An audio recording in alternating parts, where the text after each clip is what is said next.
Hi friends, welcome to AFH kitchen. ఈరోజు మనం తయారు చేసుకోబోయే రెసిపీ బేబీ కార్న్ రైస్ అండి. దీనికి కావాల్సిన పదార్థాలు: బేబీ కార్న్ని ఇలా నేను చిన్న చిన్న ముక్కలుగా కట్ చేసి పెట్టుకున్నానండి. Fried onions, garam masala powder, ఉప్పు, పచ్చిమిరపకాయలు, పుదీనా, కొత్తిమీర అండి. దీంట్లో కారం అస్సలు ఉండదండి. ఈ గరం మసాలాని కారమే దీనికి అన్నింటికి. దీన్ని ఫ్రైడ్ ఎందుకు చేసుకున్నానంటే ముందుగానే చూపించే వరకు లేట్ అవుతుందని ముందుగానే నేను దీన్ని ప్రిపేర్ చేసుకున్నానండి. స్టవ్ మీద కడాయి పెట్టుకొని ఆయిల్ వేసుకున్నానండి. ఇప్పుడు ఆయిల్లోకి ముందుగా పచ్చిమిర్చి,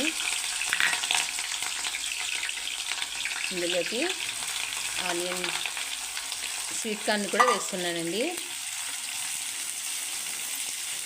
వేసి కొద్దిగా ఉప్పును కూడా వేసుకుంటున్నాను.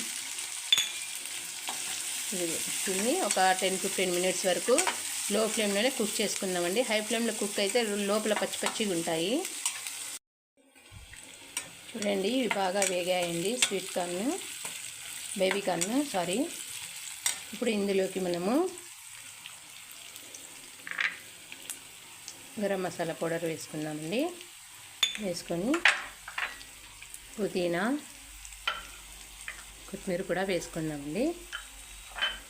వేసుకొని ఒకసారి దీన్ని మిక్స్ చేసుకుందాం.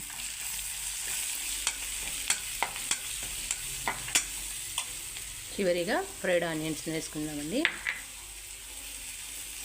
ఫ్రైడ్ ఆనియన్స్ మనము ఫ్రై చేసి కొద్దిగా పెట్టుకోవచ్చండి, ఏం ప్రాబ్లం అయితే ఉండదు. కానీ మరీ ఎక్కువ రోజులు ఉంటే బాగుండదు. ఒక 2-3 డేస్ అయితే ఫ్రై చేసి పెట్టుకోవచ్చండి. చూడండి ఫ్రెండ్స్, మసాలా ఉడికిన తర్వాత ఇప్పుడు ఇందులోకి మనం రైస్ వేసి మిక్స్ చేసుకున్నామండి. ఇలా బౌల్లోకి తీసుకున్నాను.